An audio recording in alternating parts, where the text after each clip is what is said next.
व इन्नहा लकबीरतुन इल्ला अलल खाशिईन। सदक़ल्लाहु मौलाना अज़ीम व बल्लगना रसूलुहुन नबियुल अमीनुल करीम। दुरूद पाक पढ़ने अल्लाहुम्मा सल्लि अला सय्यिदिना व शफ़ीअना व हबीबिना व मौलाना मुहम्मदिन मअदनिल जूदि वल करम व आलिहि व अस्हाबिहि व बारिक व सल्लिम। आज मेरी गुफ्तगू तोहफ़े मेराज पे होगी।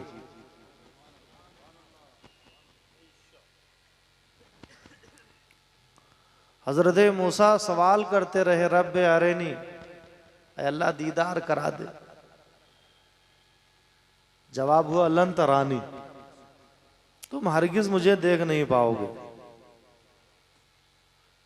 ये सवाल बताता है कि मूसा को इल्म था कि कोई खुशनसीब गिरोह पैगंबरा में जरूर है जिसे इस दुनिया ही में बुला करके अपने दीदार से मुशर्रफ करा दिया जाएगा। सुभान अल्लाह।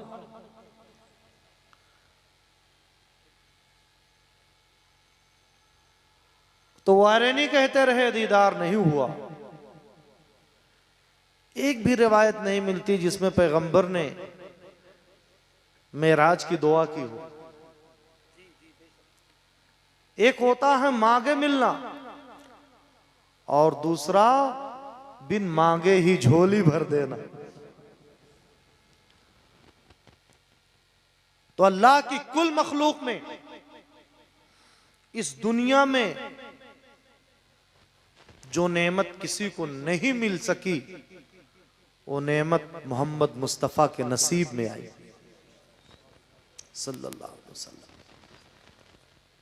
और हुजूर को मेराज हुई और जब मकामे काबा कौसैन पे महबूब पहुंचे,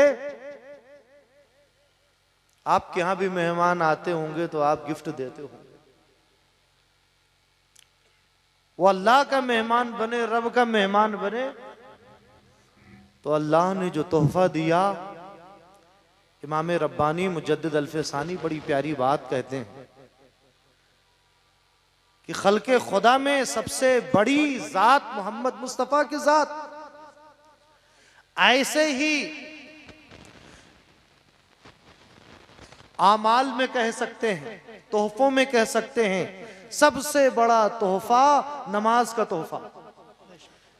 जब मखलूक की सबसे बड़ी हस्ती बारगाहे रब्बुल इज्जत में बारियाब हुई और मकामे काबा कौसैन में रब के दीदार में वो मसरूफ हुई, मुशर्रफ हुई रब के दीदार से, तो अगर नमाज से बड़ा कोई तोहफा होता खजाने रहमत में तो अल्लाह जरूर देता, लेकिन कोई और तोहफा नहीं दिया, नमाज का तोहफा दिया। इसका मतलब खजाने रहमत में नमाज ही सबसे अजीम तोहफा।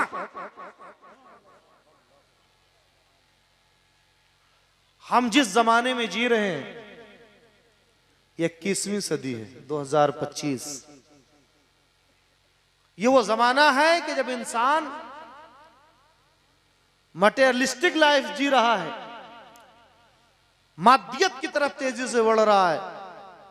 कोई भी काम करने से पहले उसका फायदा जोड़ लेता है कि इसमें फायदा होगा या नुकसान। तो आए कुरान और हदीस से नमाज के कुछ फायदे जान लें। इसके अलावा भी फायदे हैं, लेकिन मैं कोशिश करूंगा कि नमाज पढ़ने के 10 फायदे बता दूं आपको। तिल का अशरतुन कामिला। और नमाज छोड़ने के कुछ नुकसानात और नमाज की थोड़ी कुछ हिकमतें बयान कर दूं।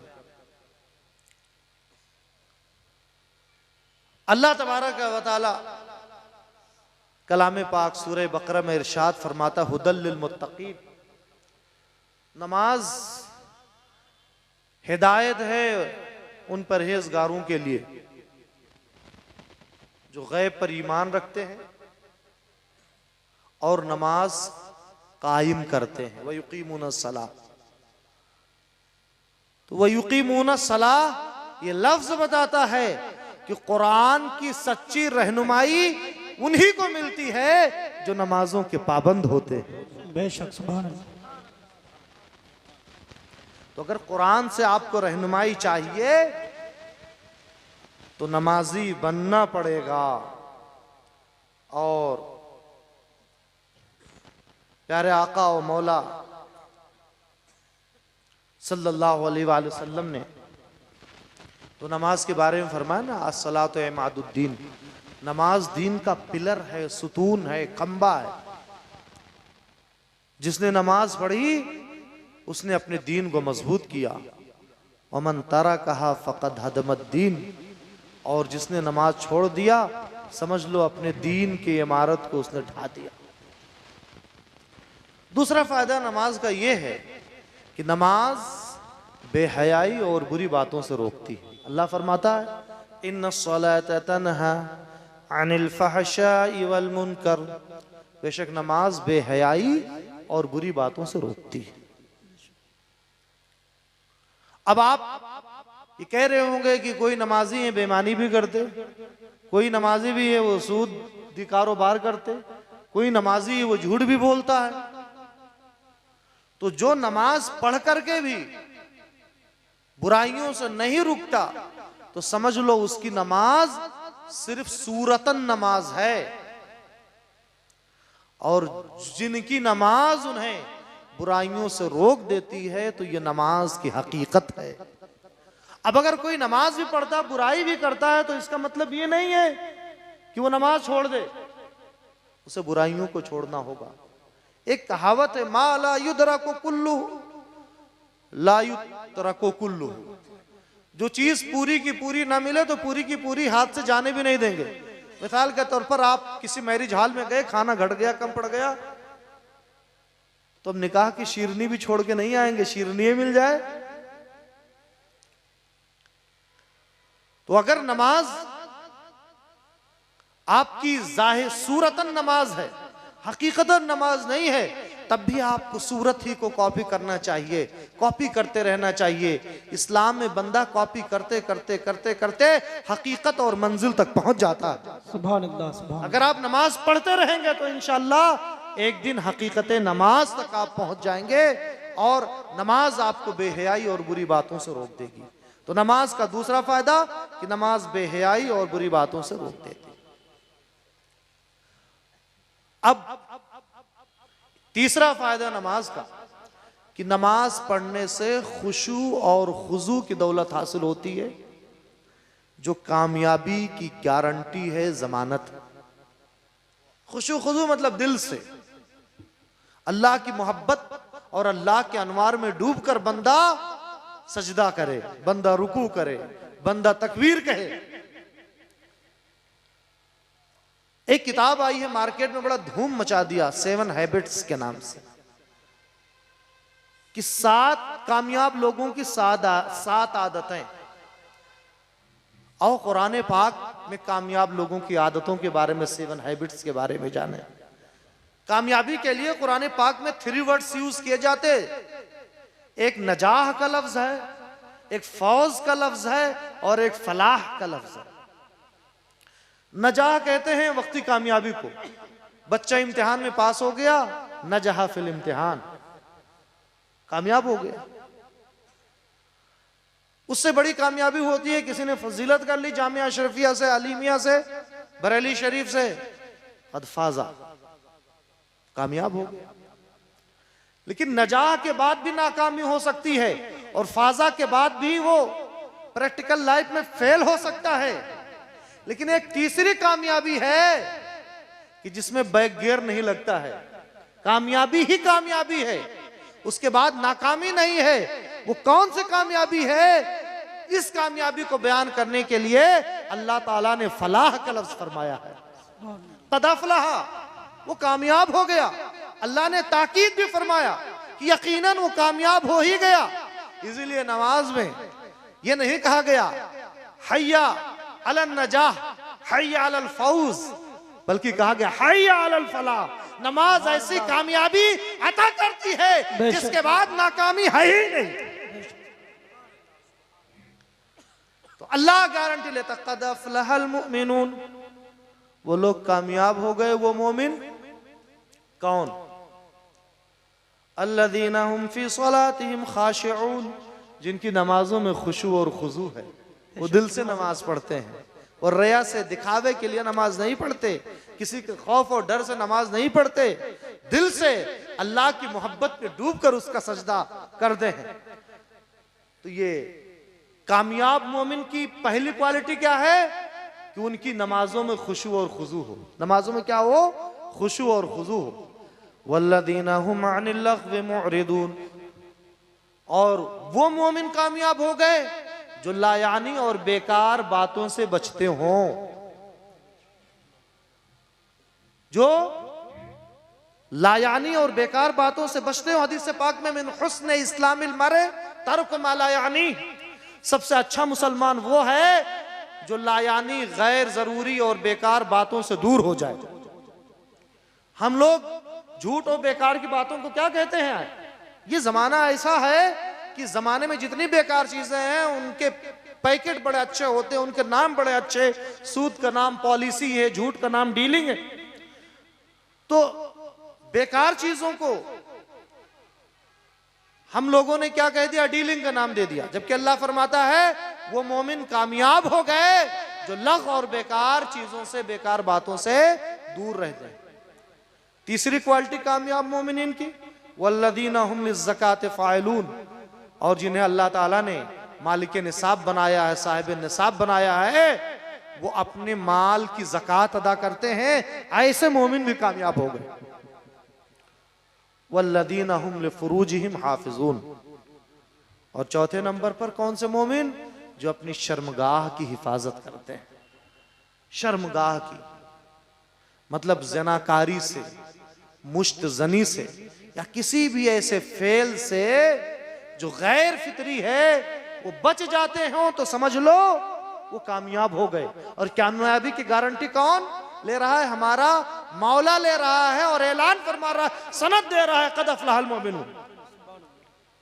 और आगे अल्लाह फरमाता है वल्लदीना हुम लिअमानातिहिम व अहदिहिम राऊन, जो अमानत अदा करते हैं। मैंने आपके पास 20 रुपए दे दिया, रख दिया अमानत के तौर पर, और 20 साल के बाद आऊं तो आपके पास वो महफूज मिले, तो ऐसे शख्स को अमीन कहते हैं। जो अमानतों को अदा करते हैं और जो वादा खिलाफी नहीं करते, बल्कि जो वादा करते हैं उसे पूरा करते हैं। वल्लदीना हुम अला सलातिहिम युहाफिज़ून, और लास्ट में 7 हैबिट्स। पहले कहा गया जो नमाज में खुशू खुजू बरतते हैं, दिल लगा के नमाज पढ़ते। लास्ट में भी अल्लाह ने कामयाबी को शुरू किया नमाज से, और कामयाबी की इंतहा हो रही है नमाज पे। जो अपनी नमाजों की मुहाफजत करते हैं, तो जिनके अंदर ये 7 क्वालिटीज हैं, कामयाबी के साथ अल्लाह तबारक व तआला उन्हें और भी इनाम देता है। अल्लाह इरशाद फरमाता उलाइका हुमुल वारिसून अल्लज़ीना यरिसूनल फ़िरदौस हुम फ़ीहा ख़ालिदून, ये वो लोग हैं जिन्हें वरासत में अल्लाह तबारक व तआला जन्नतुल फ़िरदौस अता फरमाएगा। तो नमाज का तीसरा फायदा कि नमाज खुशू और खुजू आपके अंदर डालती। चौथा फायदा, बड़ी प्यारी बात कहते हैं इमाम रब्बानी मुजद्दिद अल्फ़सानी ने, जहां नमाज के कमालात का जिक्र किया, और मकतूब आप पढ़िए, चंद बातें मैं रखता हूं। इमाम रब्बानी मुजद्दिद अल्फ़सानी फरमाते हैं नमाज वैसे तो अरकान इस्लाम में से दूसरे नंबर पर है, सेकंड नंबर रुतबा है। पहला रुतबा अकीदे का है और दूसरा मर्तबा और रुतबा नमाज का है। तो ये अगरचे जुज है, लेकिन अल्लाह ने इतने कमालात इसमें रख दिए कि इसने कुल का दर्जा हासिल कर लिया। इसने कुल का दर्जा हासिल कर लिया। फरमाते हैं जिस तरीके से आखिरत की तमाम नेमतों में, जन्नत में सारी नेमतें होंगी, खुद अल्लाह फरमाता वलकुम फीहा मा तश्तही अनफुसुकुम वलकुम फीहा मा तदउन, कि जन्नत में तुम्हारी ख्वाहिश का हर सामान मौजूद होगा।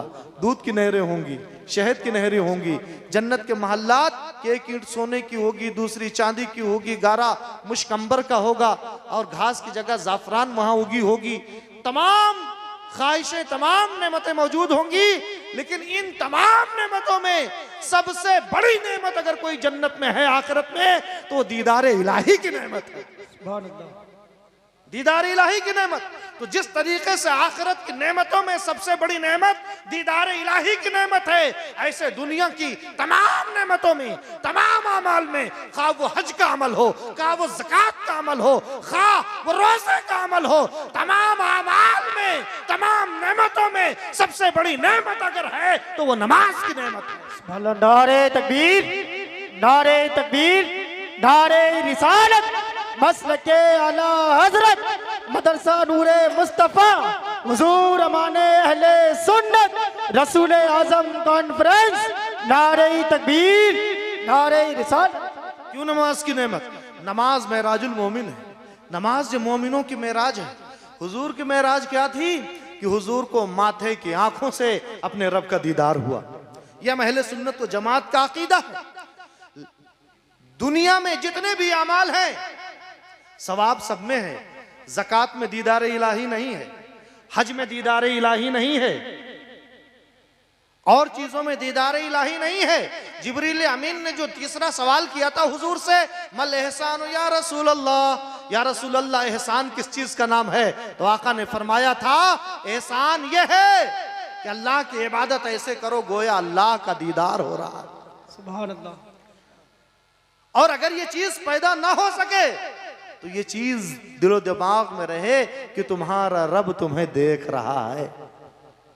अब गोया कि आप दीदार इलाही में मोह है, मगन है। दीदार की नेमत अगर किसी इबादत में है तो वो नमाज की इबादत है। माथे की आंखों से दीदार की बात नहीं कर रहा हूं। ये दुनिया इस लायक है ही नहीं कि इसमें जमाले यार मुनाकिस हो सके, इसमें अल्लाह का दीदार हो सके। दुनिया इस लायक बनी ही नहीं है। तो क्या नमाज एक ऐसी इबादत है जो नमाजी को दुनिया की सरहदों से निकालकर आखिरत की सरहदों में दाखिल करा देती है और दिल की आंखों से बंदा अल्लाह का दीदार कर सकता।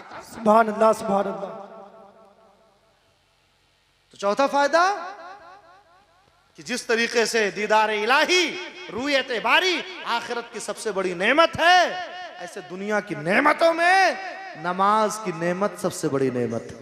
बेशक। वहां दीदार बारी और यहां नमाज। पांचवा फायदा, नमाज पढ़ने से गुनाह माफ होते हैं। गुनाह अल्लाह फरमाता है वाक़िमिस्सलाता तरफ़इन नहार व ज़ुल्फ़म मिनल लैल इन्नल हसनाति युज़हिबनस सय्यिआत ज़ालिका ज़िक्रा लिज़्ज़ाकिरीन। कि नमाज कायम करो दिन के दोनों हिस्सों में। रात के कुछ हिस्से में बेशक अच्छाइयां बुराइयों को मिटा देती, नेकियां बुराइयों को मिटा देती हैं, और ये नसीहत है नसीहत कबूल करने वालों के लिए। बेशक। तो इस आयत से पता चला कि आप नमाज पढ़ते रहें, आपका रब आपके गुनाहों को माफ फरमाता रहेगा। सुभान अल्लाह। छठा फायदा नमाज का कि नमाज पढ़ने का मतलब कि आप अपने दीन की बुनियाद को मजबूत कर रहे हैं। हजरत अब्दुल्ला इब्न उमर रिवायत करते हैं, आकाए करीम रऊफ रहीम सल्लल्लाहु अलैहि वसल्लम इरशाद फरमाते हैं बुनियल इस्लाम अला खम्स। इस्लाम की बुनियाद 5 चीजों पर है। शहादत अल्ला इलाहा इल्लल्लाह व अन्ना मुहम्मदन अब्दुहु व रसूलुहु। ये गवाही देना अल्लाह एक है और हजरत मोहम्मद मुस्तफ़ा सल्लल्लाहु अलैहि वसल्लम अल्लाह के बंदे और उसके आखिरी रसूल हैं। ये पहली चीज, पहला पिलर। और दूसरा वह इक़ामिस सलाह, नमाज को कायम करना, वह इताई ज़का, ज़कात देना, इस्तिताअत है तो खाने काबा का हज करना, रमज़ान मुबारक के महीने में रमज़ान मुबारक के रोज़े रखना। तो जो नमाज पढ़ेगा अपने दीन के दूसरे पिलर को मजबूत करेगा। नमाज का 7वां फायदा, हजरत अबू ज़र ग़िफ़ारी रज़ी अल्लाह ताला अन्हु सहाबे कराम में बहुत बड़े जाहिद, जो कहते थे कि 2.5% नहीं, जितना माल है सब अल्लाह की राह में दे दो। इतने बड़े सखी थे हजरत अबू ज़र ग़िफ़ारी रज़ी अल्लाह ताला अन्हु। वो कहते हैं हुजूर नबी अकरम अलैहिस्सलातु वस्सलाम के साथ मैं जाड़े के मौसम में एक पेड़ के पास से गुजरा। वो जाड़े का मौसम पतझड़ का मौसम ये होता है ना, तो कहते हैं हवा चल रही थी, पत्ते झड़ रहे थे। प्यारे आका और मौला सल्लल्लाहु ताला अलैहि वसल्लम ने एक टहनी को पकड़ा उस दरख्त के, तो पत्ते और तेजी से गिरने लगे। हजरत अबू जर गिफारी कहते हैं आका करीम सल्लल्लाहु अलैहि वसल्लम ने फरमाया कि अबू जर, यही हाल नमाज का है। जो नमाज पढ़ेगा तो उसके गुनाह ऐसे झड़ेंगे जैसे पतझड़ के मौसम में ये दरख्त के पत्ते झड़ते हैं। सुभान अल्लाह, सुभान अल्लाह। तो अपने गुनाह झाड़ने की कोशिश करो। और 8वां फायदा बयान करता हूं। प्यारे आका मौला सल्लल्लाहु अलैहि वसल्लम क्वेश्चन आंसर वाला, कि पहले सहाबा से पूछते थे, फिर वो नहीं बताते थे, या वो जवाब देते थे, फिर उस जवाब को आप प्रूफ करते थे। आप फरमाते ये बताओ, अगर किसी के दरवाजे के सामने नहर बह रही हो और 5 मरतबा उसमें वो नहाए, स्विमिंग करे, तो क्या उसके बदन पे कुछ मैल कुचैल बचेगा? सहाबा करते या रसूल अल्लाह 5 मरतबा नहाए तो कैसे मैल कुचैल गंदगी रहेगी? आका अलैहिस्सलाम फरमाते यही हाल नमाजों का है। जो 5 वक्त की नमाज पढ़ेगा अल्लाह तबारक व तआला उसे गुनाहों से पाक साफ फरमा देगा। सुभान अल्लाह, सुभान अल्लाह। और एक और नमाज, 9वां फायदा नमाज का, नमाज मुश्किल कुशा भी है। नमाज से मुश्किलें आसान होती हैं। हदीसों में है, रिवायतों में है, प्यारे आका व मौला सल्लल्लाहु अलैहि वसल्लम पर जब कोई मुश्किल वक्त आन पड़ता तो हजरत बिलाल को हुक्म देते, कहते या बिलाल अरहनी बिस्सलाह, नमाज के जरिया से मुझे राहत दो। आप नमाज पढ़ते और वो मुश्किल आसान हो जाया करती थी। आप भी कभी मुश्किल में अल्लाह की बारगाह में सर रख के तो देखें, आपका रब आपको मायूस नहीं करेगा। आपकी मुश्किलें अल्लाह तबारक व तआला आसान फरमा देगा। 10वां फायदा, बस फायदे खत्म कर रहा हूं। हजरत अबू उमामा रज़ी अल्लाह ताला अन्हु बयान करते हैं कि रसूल अकरम अलैहिस्सलातु वस्सलाम ने इरशाद फरमाया कि जो शख्स अच्छी तरह वजू करे, अपने हाथों को धोए, चेहरे को धुले, सर का मसाह करे, कानों का मसाह करे और उसके बाद फर्ज नमाज के लिए खड़ा हो, तो अल्लाह तबारक व तआला उस दिन के उसके तमाम गुनाहों को, जो पैरों ने गुनाह किया उसे भी माफ फरमाता है, जो हाथों ने गुनाह किया उसे भी बख्श देता है, जो कानों ने गुनाह किया उस गुनाह को भी माफ फरमा देता है, और जो उसकी आंखों ने गुनाह किए अल्लाह उस गुनाह को भी माफ फरमा देता है। तो पूरे दिन की नमाज पढ़ लो, अल्लाह तबारक व तआला पूरे दिन के आपके गुनाह माफ फरमा देगा। लेकिन खुगरे हमद से थोड़ा सा गिला भी सुन ले। अब आए जो लोग नमाज नहीं पढ़ते, नमाजों को छोड़ते हैं, उनके बारे में भी कुछ चीजें जान लें, क्या नुकसानात हैं। कुरान पाक में अल्लाह इरशाद फरमाता, फवैलुल लिल मुसल्लीन अल्लज़ीना हुम अन सलातिहिम साहून, वैल, खराबी है उन नमाजियों के लिए जो अपनी नमाजों से गफलत में हैं। वैल किस चीज का नाम है?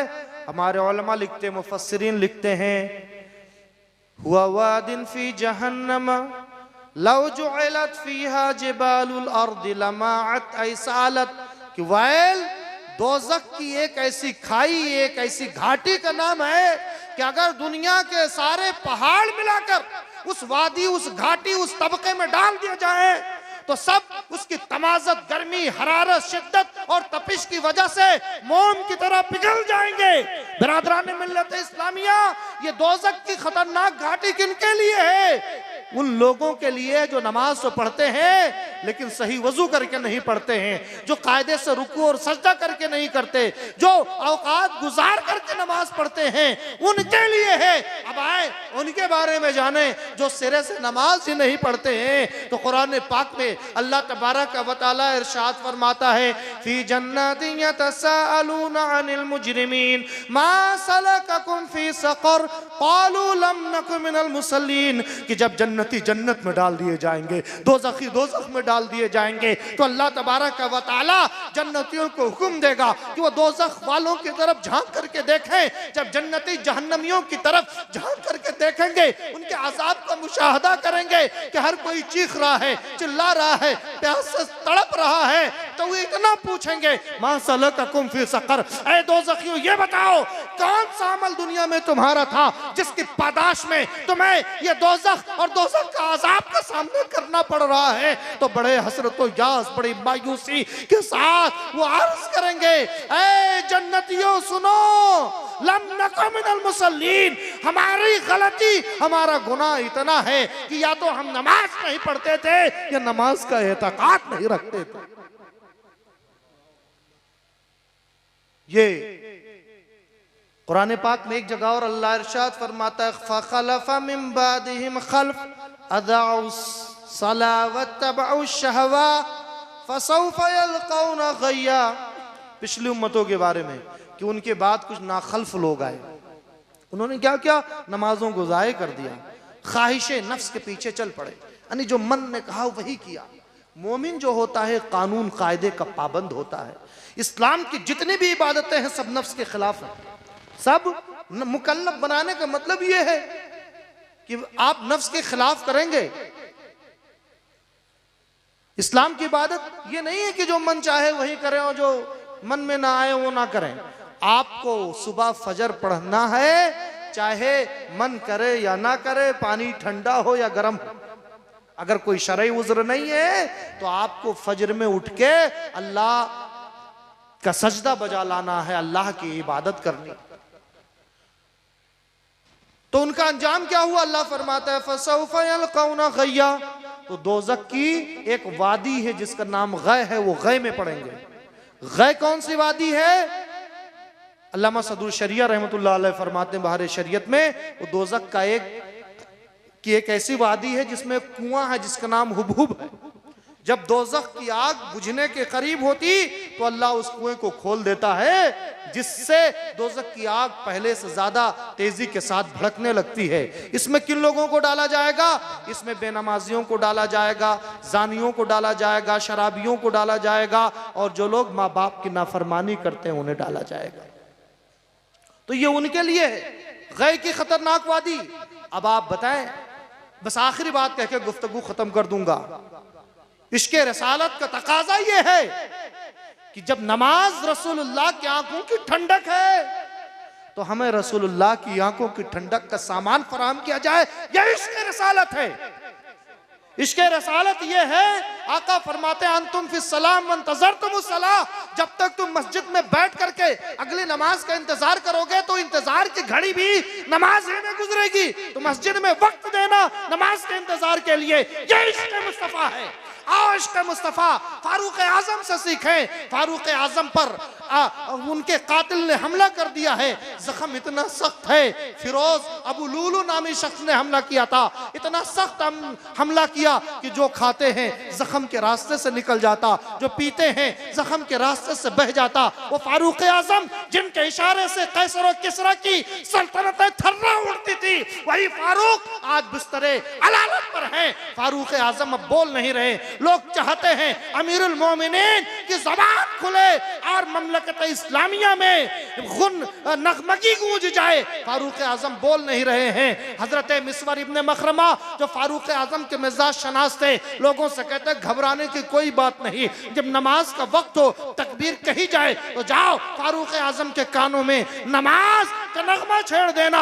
लोग अब नमाज के वक्त का इंतजार कर रहे हैं। जब नमाज का वक्त आन पड़ा, फारूक आजम के कानों में जाकर किसी ने कह दिया अस्सलात अस्सलात या अमीरुल मोमिनीन, ऐ अमीरुल मोमिनीन उठिए, नमाज का वक्त हो गया है, उठिए, रसूलुल्लाह की आंखों को ठंडक पहुंचाने की घड़ी आ गई है। वो फारूक जो बोल नहीं सकते थे, जो खा नहीं सकते थे, जो पी नहीं सकते थे, जब रसूलुल्लाह की आंखों की ठंडक पहुंचाने का वक्त आया, फारूक आजम उठ के खड़े हो गए। नमाज इस तरीके से पढ़ी कि आपके जख्मों से खून रिस रहा था।